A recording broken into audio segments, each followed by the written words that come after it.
자, 오늘 계시록 강의 111번째입니다. 111이네 숫자가. 좀 일이 3번 붙어 있으니까 다시 시작하는 느낌인데, 때마침 오늘부터 천년왕국에 대한 메시지를 전하겠는데, 아마도 한 달 정도, 4주 내지 5주, 또 한 주 더 걸릴 수도 있는데, 자주간 최소한 한 달 이상 4주에서 6주 사이의 기간 동안에 이 천년왕국에 대해서 다루게 될 겁니다. 여러분, 이 천년왕국이요, 말만 들어도 아주 복잡해요. 골이 아플 거예요. 도대체 천년왕국 얘기를 많이 하는데 이 말이 그 말 같고 그 말이 이 말 같고 왜 사람마다 다 이렇게 말이 다르고 입장이 다르는지 여러분 많이 헷갈릴 겁니다. 실은 천년왕국은 계시록에서 또 엔타임의 그 시나리오에서 가장 중요한 주제입니다. 종말론에 있어서 이 천년왕국이 없으면 안 돼요. 천년왕국이 정말 중요하고요. 실은 천년왕국 때문에 종말론이 다 다른 거예요. 신학이 다르고요, 교단이 다르고요, 교파가 나눠집니다. 굉장히 중요합니다. 구원론에 있어서 여러분, 구원을 한 번 믿으면 영원한 구원이냐 아니냐, 이게 굉장히 화두죠. 이 종말론에 있어서 천년왕국을 어떻게 보냐, 전천년주의로 보냐, 무천년주의로 보냐, 또 후천년주의로 보냐, 이 입장에 따라서 종말론이 확 달라집니다. 굉장히 중요한 주제예요. 그렇지만은 또 굉장히 어렵기도 해요. 제가 실은 이 주제를 한번 다뤘어요. 이번 강의에서. 언제 다뤘냐면 성도의 휴거라는 주제를 가지고 강의를 진행할 때 그때 한번 다뤄드렸습니다. 근데 그때 체계적으로 다룬 것이 아니라 어떤 대략적인 이야기를 했고요. 특히 성도의 휴거와 관련되어서 필요한 내용들만 다뤘습니다. 근데 오늘부터 이 천년왕국이 계시록 본문에 들어오면서 이 부분을 아주 정확하게, 아주 구체적으로, 상세하게, 체계적으로 진리도록 다뤄드릴 것입니다. 한 달 동안 한 주제를 한 달 넘는 동안에 다룬다는 건 쉬운 건 아니죠. 그래서 천년왕국의 주제를 다루면서 제가 제목을 이렇게 잡았습니다. 계시록의 핵심, 천년왕국 바로 알기. 오늘 첫 번째 시간으로 천년왕국 왜 중요한가를 먼저 짧게 이야기하고 곧바로 무천년주의에 대해서 소개를 해드리도록 하겠습니다. 자, 마지막 때 다양한 주제를 다룸에 있어서 굉장히 많은 주제를 다루는데 천년왕국은 반드시 깊이 다루어야 될 핵심 주제라고 말씀드렸습니다. 왜냐하면 천년왕국을 어떻게 이해하고 다루는가에 따라서 마지막 때에 대한 시나리오가 확 달라져요. 대본이 달라진다는 것입니다. 그래서 이 천년왕국은요, 종말론 중에 핵심이에요. 굉장히 중요한 핵심이고요. 마지막 때 시간표 전체를 결정짓는 아주 키워드에 해당합니다. 그래서 천년왕국과 관련돼서 우리가 두 가지를 이슈를 생각하셔야 됩니다. 첫째는 예수님의 재림이 천년왕국 전인가 후인가, 또 이 천년왕국이라고 했을 때 이 천년은 실제 문자적으로 천년을 가리키는 건가, 아니면은 상징적인 어떤 긴 시간을, 특별한 영적 의미가 있는 시간을 가리키는 것인가, 이 두 가지의 질문에 대한 답이 한 달 넘게 진행될 이 천년왕국 강의의 핵심적인 내용입니다. 이 두 가지를 우리가 다루게 될 겁니다. 어쨌든 이 질문에 대한 답에 따라서 전천년주의, 후천년주의, 그리고 무천년주의라는 서로 다른 입장을 낳게 합니다. 그래서 지도가 달라지는 겁니다. 확 달라져요. 질이 달라져요. 그래서 이 천년왕국을 바라보는 입장에 따라서 또 마지막 때를 우리가 준비하고 어떤 삶의 태도를 갖는가가 또 결정이 됩니다. 그래서 신앙과 우리 관련이 있어요. 이건 신학적인 문제만 있는 게 아니라 우리의 신앙과도 깊이 연관된 주제라는 것입니다. 여러분, 그 천년왕국 똑바로 정신 차리고 들으셔야 됩니다. 제가 최대한 여러분에게, 물론 강의하는 좀 학문적으로 제가 좀 그런 필체로 기록을 했지만은 강의는 되도록 쉽게 좀 설명을 해드리도록 하겠습니다. 그러니까 자세한 내용은 이 강의안을 보면서 꼼꼼하게 나중에 읽으시고요, 이해하시고 오늘은 좀 쉬운 그런 말투로 또 설명으로 여러분에게 또 이 부분을 다뤄드리도록 하겠습니다. 자, 천년왕국의 성경적 근거가 되는 것이 계시록 20장 4절부터 6절까지의 말씀인데, 이 4절과 6절뿐만 아니라 20장 전체의 영역을 주의 깊게 살펴보면은 이 계시록 20장에서는요, 예수 그리스도의 재림 이후에 천년왕국이 시작되고, 또 천년왕국 이후에 여러분 여기서 강의에 나와 있지 않지만 곡과 마곡의 전쟁에 대한 소개가 있고요. 그리고 곡과 마곡의 전쟁이 있고 난 다음에 백보자 심판이 있습니다. 자, 근데 천년왕국 전에 뭐가 있죠? 사탄의 심판이 있는데, 사탄이 1차적으로 무적행에 갇히는 형벌을 받고, 그리고 나서 이 백보자 심판 때쯤에 사탄도 역시 영원한 불모 심판, 최후 심판을 받게 됩니다. 자, 이와 같은 것들이 20장에 쭉 나와 있어요. 그러니까 마지막 때, 또 마지막 때를 넘어선 그 시간 동안에 어떠한 사건들이 전개되는가가 아주 중요한 사건들이, 핵심적인 사건들이 20장에 다 기록이 되어 있습니다. 그 가운데 천년왕국이 들어가 있습니다. 그래서 천년왕국을 잘못 이해하면은요, 어떤 문제가 생기는지 우리 전도사님이 쭉 요 세 가지 문제를 좀 읽어주시기 바랍니다. 첫 번째, 재림에 대한 오해가 있습니다. 잘못된 종말론은 예수님의 재림 시점과 목적에 대한 오해를 낳습니다. 예를 들어 무천년주의는 천년왕국을 단순한 상징으로 돌려버림으로써 실제적인 재림에 대한 긴장감과 확신을 약화시킵니다. 두 번째는 종말에 대한 깨어있음을 상실하게 합니다. 천년왕국을 상징적 시대, 즉 교회 시대로 보는 해석은 종말론적 경각심을 무디게 하여 성도들이 준비하지 않고 살아가게 만듭니다. 세 번째는 신자의 신앙생활을 혼란을 초래하게 합니다. 종말의 구조가 흐려질 경우 지금 어떻게 살아야 하는가에 대한 실천적 방향감이 약해집니다. 그래서 성도들의 삶과 신앙 사명, 그리고 영적 분별력에도 혼란을 초래하게 됩니다. 말씀드린 같이 천년왕국의 해석의 문제는 어떤 학문적인 문제뿐만 아니라 우리 신앙 전반에 걸쳐서 근간을 흔드는 굉장히 중요한 것이기 때문에 이건 굉장히 우리가 주의 깊게 또 성경에서 과연 무엇을 말하는 것인가에 대한 분별이 필요합니다. 천년왕국은 세 가지로 견해가 나눠집니다. 예수 그리스도께서 언제 재림하는가, 그러니까 재림도 두 가지의 재림이 있죠. 공중 재림과 지상 재림인데, 이 부분을 어떻게 이해하는자에 따라서, 언제 발생하는가로 생각하는가에 따라서 세 가지의 입장으로 구분할 수가 있습니다. 첫 번째가 이 전천년설이고요. 전천년설은 예수 그리스도의 재림이 천년왕국 이전에 있다고 보는 겁니다. 후천년설과 무천년설은 천년왕국 이후에 예수님이 재림한다고 보는 것입니다. 같은 성경인데 이렇게 다르게 해석을 한다는 거예요. 또 천년왕국 자체에 대해서 어떻게 이해해야 되냐, 전천년설은 문자적인 천년이다라고 보고 있어요. 그러나 후천년설과 무천년설은 상징으로 보고 있습니다. 그래서 무천년설은 교회 시대 전체가, 우리가 지금 살고 있는 이 시대가 천년왕국 시대다라고 이야기하고 있고요. 후천년설은요, 두 가지 혼합적인 입장을 취하고 있습니다. 대체적으로 문자적으로 보지만은 또 상징적으로 보는 입장이 있습니다. 그런데 전천년설과 후천년설의 차이점은 뭐라고 했죠? 천년왕국을 중심으로 해서 예수 그리스도의 재림이 언제 있느냐. 자, 전천년설은 천년왕국 앞에 있다. 그래서 천년설 앞에 전이 붙는 거예요.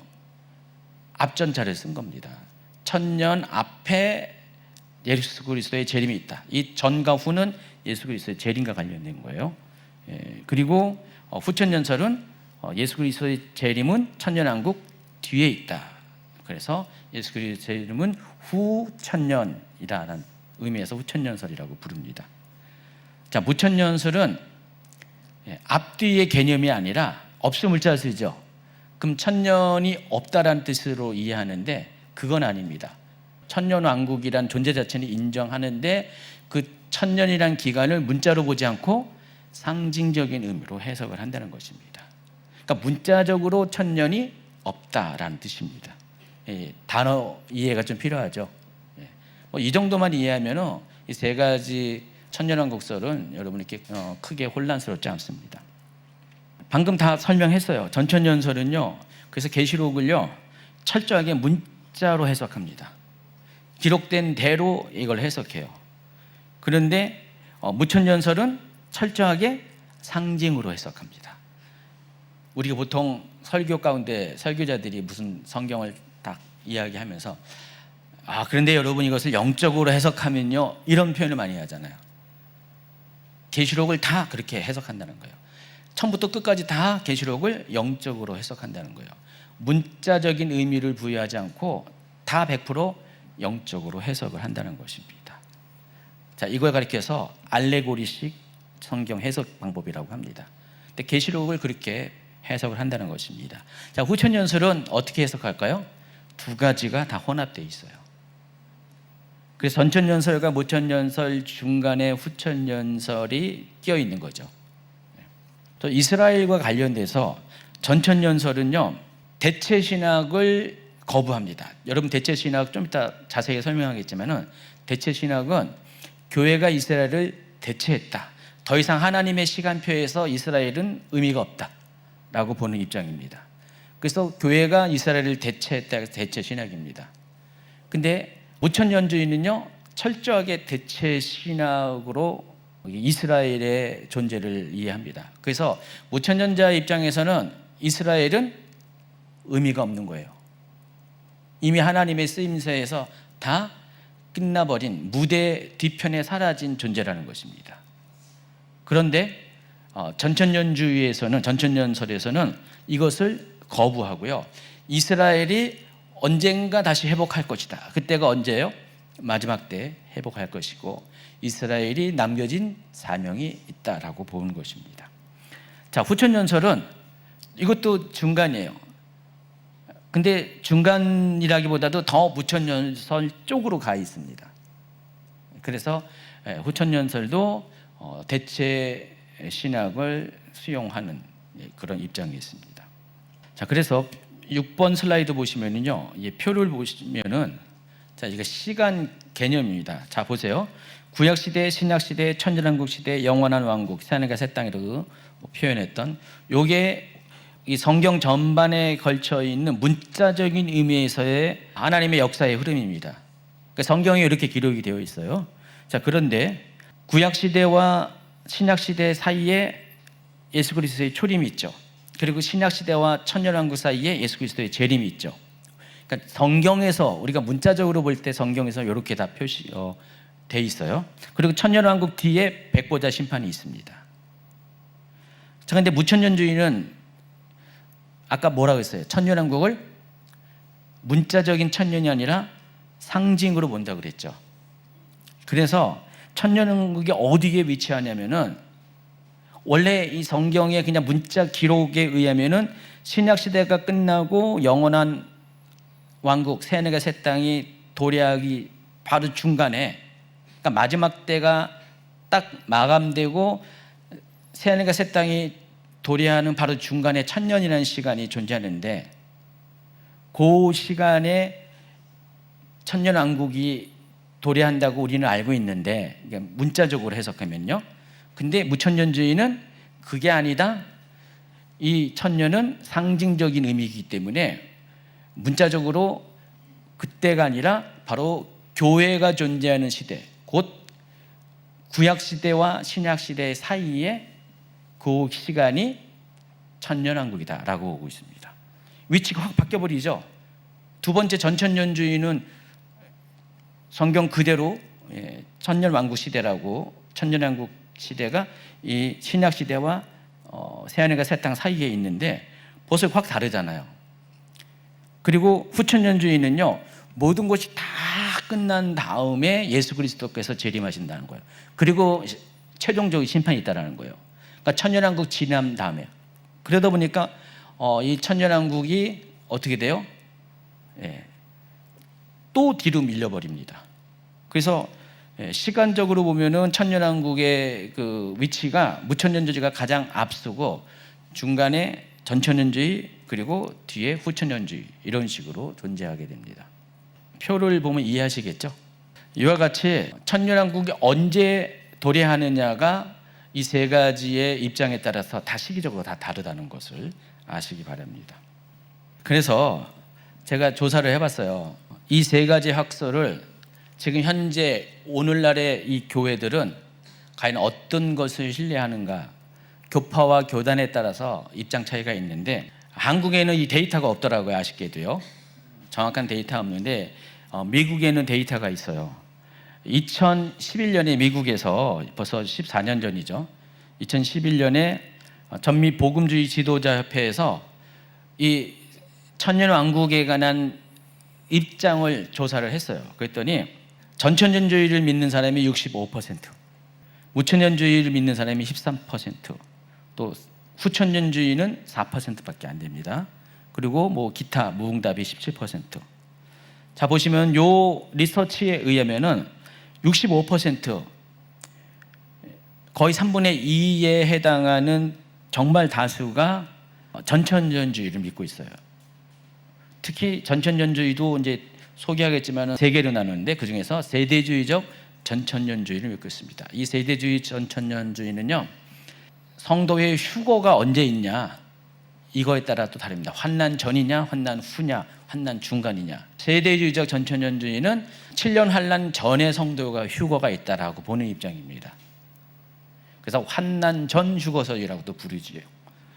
바로 이것을 믿는 사람이 복음주의 교회 지도자 중에서 65%가 이걸 믿는다는 것입니다. 여러분, 복음주의는 어떤 거죠? 우리 한국교회 거의 대부분이 한 80~90%가 복음주의에 속한 교단들입니다. 복음주의라는 건 뭐예요? 우리가 구원론과 관련돼서 우리가 구원이 믿음이로냐 행위로냐라고 할 때 여러분 구원은 무엇으로 우리가 구원받는 거죠? 믿음이죠. 행위가 아니죠. 우리는 믿음으로 구원을 받습니다. 그러고 나서 우리 구원받은 사람이 필요한 것이 구원의 조건은 행위는 아니에요. 구원의 유일한 조건은 믿음입니다. 그리고 구원받은 자가 그 받은 구원을 완성시킬 그 과정 가운데 우리의 행위가 필요하다는 것이죠. 자, 이와 같은 주장을 하는 것이 복음주의라고 여러분이 이해하시면 됩니다. 자, 그렇게 생각하는 분들의 65%가 전천년주의를 믿습니다. 예수님께서 언제 오신다고요? 천년왕국 전에. 특히 그 전천년주의도 세 가지로 나누는데 그 중에서도 세대주의적 전천년주의를 믿습니다. 환난 전에 예수님이 오신다는 그것을 믿는 사람이 무려 몇 프로요? 65%예요. 미국 얘기입니다. 또 2016년에도 미국 개신교 목회자 협회에서 이것도 조사를 했어요. 좀 달라졌어요. 기간에 따라서 구성원에 따라 다르고 또 시대가 변하면서 조금씩 차이가 있는 것 같아요. 전천년주의를 믿는 사람이 앞서 2011년에서는 65%였는데 이때는 48%입니다. 또 무천년주의자가 늘었습니다. 13%에서 31%. 후천년주의자도 늘었습니다. 11% 늘었습니다.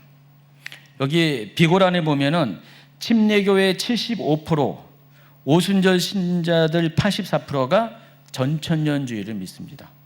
그러나 루터교, 장로교, 감리교는 상대적으로 무천년주의 지지율이 높습니다. 지금 이와 같은 데이터는요, 한국도 비슷해요. 한국도요, 거의 비슷합니다. 그리고 또 이제 개혁파 커뮤니티에서 조사한 바에 의하면은, 개혁파라는 것은 뭐냐면은 우리나라도 개혁교단이 있잖아요. 우리나라도. 이 개혁은 무슨 개혁입니까? 종교개혁의 전통을 이어받는 것을 개혁파라고 합니다. 근데 그 개혁파 커뮤니티에서 조사한 바에 의하면은 전천년주의는 10에서 15%밖에 안 돼요. 근데 무천년주의는 무려 64%에 해당한다는 것입니다. 그런 거 보면은, 자, 무천년주의는 누가 주로 믿습니까? 장로교 쪽에서 또 감리교 쪽에서 믿습니다. 그러나 우리 교회가 속한 교단이 오순절 이런데 또 침례교, 미국에서 제일 큰 교단인 침례교인데 이런 데는 거의 다 전천년주의를 믿고 있습니다. 아까 말씀드린 것처럼 전천년주의, 전천년설은 휴거의 시기와 관련돼서 세 가지로 나눕니다. 환난전, 휴거설. 7년 환난전에 성도의 휴거가 있다라고 보는 거고요. 그래서 이걸 가리켜서 세대주의적 전천년설이라고 부릅니다. 그리고 환난 후 휴거설. 7년 환난 뒤에 예수님은 7년 환난이 끝난 다음에 오신다. 그래서 환난 후 휴거설이라고 하고, 이걸 가리켜서 별칭이 역사주의적 전천년설. 그리고 주로 저 같은 사람이 주장하는 게 환난 중간기 휴거설입니다. 이 세 가지 입장으로 나누고 있습니다. 그러니까 전천년설도 이렇게 나눈다는 거예요. 그럼 보세요. 총 몇 가지입니까? 전천년설 안에 세 가지의 주장이 있으니까 무천년설, 후천년설, 그리고 환난전 휴거설, 환난 후 휴거설, 중간 휴거설 모두 5가지의 천년왕국과 관련된 주장이 있다는 사실을 알 수가 있습니다. 크게는 3가지고 세부적으로 5가지라는 사실을 알 수가 있습니다. 이렇게 입장이 다 달라요. 다르다 보니까 서로 싸워요. 서로 잘났다고, 너희가 문제가 있다고 서로 싸웁니다. 물론 말싸움이죠. 총싸움하는 게 아니라 말싸움을 합니다. 근데 제가 이걸 쭉 종말론과 관련된 이야기 들어보면요, 싸울 필요가 없어요. 여러분, 이게 평행선이라는 거 아시죠? 평행선은요, 그냥 이 사람이 여기 가는 게 보여요. 여기도 보여요. 그렇지만 이게 교차되지 않는 한 계속 갈 수밖에 없어요. 그렇다고 해서 서로 뭐라 그래봤자 이건 해결이 안 돼요. 일치점이 없기 때문에. 여러분, 문자와 상징이 완전히 성경을 대하는 해석하는 방식이 확 다르잖아요. 이거는 교차점이 전혀 없습니다. 그거를 서로 포기하지 않는 한, 서로 상대방을 수용하지 않는 한 이것은 일치가 될 수가 없어요. 그렇기 때문에 그냥 자기가 믿고 신뢰하고 있는 것을 그냥 인정을 해주고 다만 객관적인 비판을 해야 돼요. 그러니까 이 객관적인 비판을 통해서, 비난이 아니라 객관적인 비판을 통해서 저게 아무래도 성경적이지가 않아 라고 생각하면 내가 믿고 있는 그 신앙을 그냥 고수하면 되는 거예요. 좀 반대도 저쪽도 그렇다는 것입니다. 요즘 제가 이걸 빗대어서 말하면 적절한지 모르겠지만은, 요즘 현대사회에 정치적으로 좌와 우가 나눠졌잖아요. 보수와 진보가 나눠졌잖아요. 옛날에는요, 이게 어느 정도 교차점도 있었어요. 서로 타협도 있었는데 시간이 갈수록 어떻게 해요? 접점이 없어요, 거의. 그러니까 보수의 입장에서는 진보가 하는 것들이 다 불만이에요.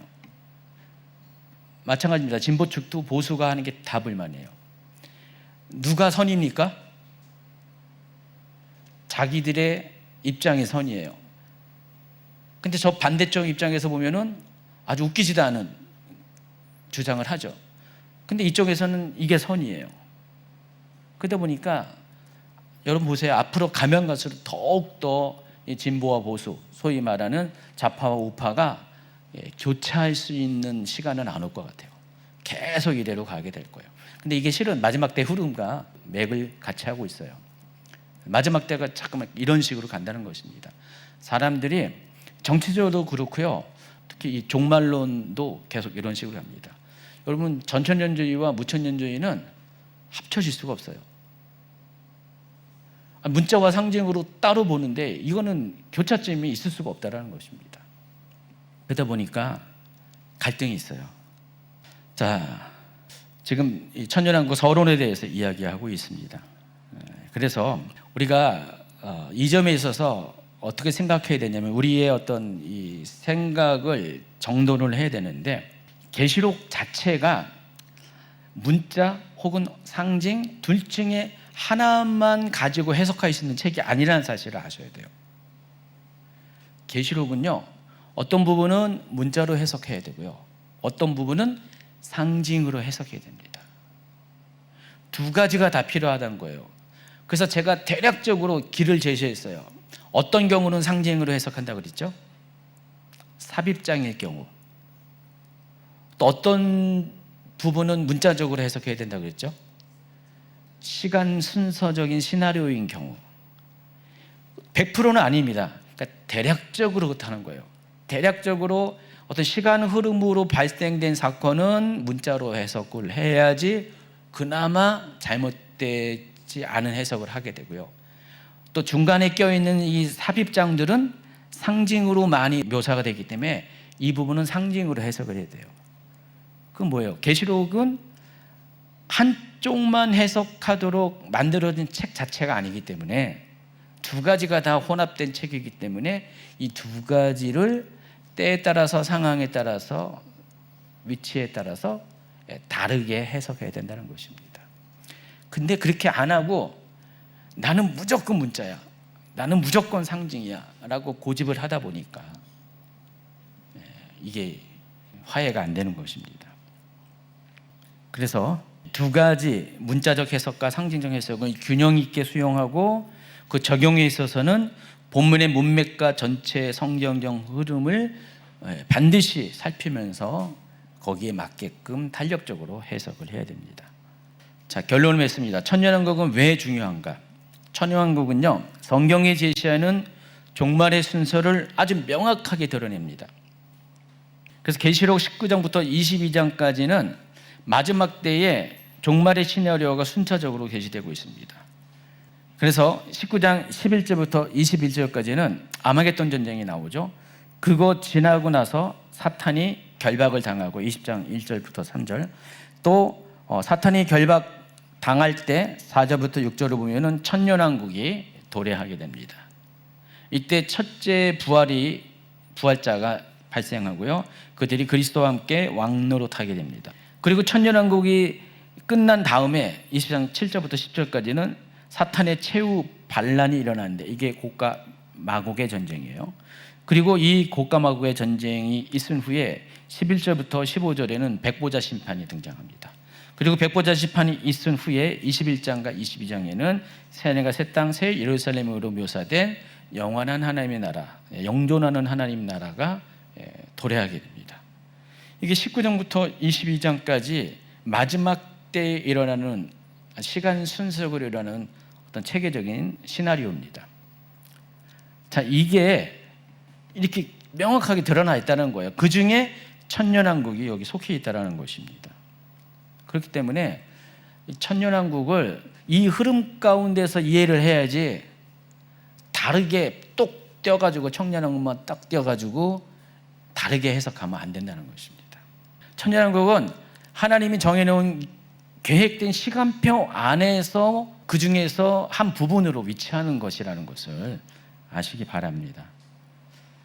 어쨌든 이 천년왕국에 대해서 우리가 어떤 이해를 갖고 있느냐에 따라서 우리의 신앙관이 결정된다는 사실, 또 마지막 때에 우리의 위치가 결정된다는 사실을 아주 중요하게 생각해야 돼요. 여러분이 그래서 이건 실존의 문제입니다. 천년왕국은요, 그러면 어렵다고 복잡하다고 나 몰라 집어치운 게 아니라 어려워도 알아야 돼요. 여러분의 삶을 결정하는 겁니다. 실존을 결정하는 거예요. 여러분이 정말 이 마지막 때를 어떻게 살아가시고 마지막 때를 넘어서 이 마지막 때 너머에 있는 세상 가운데서 어떻게 살아갈지를, 어디에서 살아갈지를 결정하는 아주 중요한 문제이기 때문에, 쉽게 말하면 천국과 지옥을 결정하는 문제이기 때문에 이거 천년왕국은 아주 정말 여러분 어려워도 제대로 알아야 한다는 것입니다. 부분을 읽어볼까요? 그리고 천년왕국에 대한 이해는 한번 전도사님이 읽어주세요. 그리고 천년왕국에 대한 이해는 깨어있는 신앙을 좌우합니다. 천년왕국을 단지 상징적 또는 영적인 통치로만 축소해버리면 그리스도의 재림에 대한 긴장감과 역사 속 실제적 종말인식은 약화될 수밖에 없습니다. 반대로 천년왕국을 하나님의 실제 통치 시기로 인식할 때 우리는 지금의 역사 속에서 하나님 나라의 도래를 진지하게 기대하며 영적 무장과 깨어있음, 거룩한 삶을 더욱 추구하게 됩니다. 그러므로 이 천년왕국은 단지 미래의 신비한 이야기만이 아니라 오늘 어떻게 살 것인가를 결정짓는 종말 신앙의 나침판과 같은 것입니다. 자, 오늘 서론 부분을 먼저 이야기했습니다. 천년왕국 왜 중요한지 이야기했는데, 천년왕국이 왜 중요한지 여러분 어느 정도 납득이 되시죠? 자, 그러면은 무천년주의에 대해서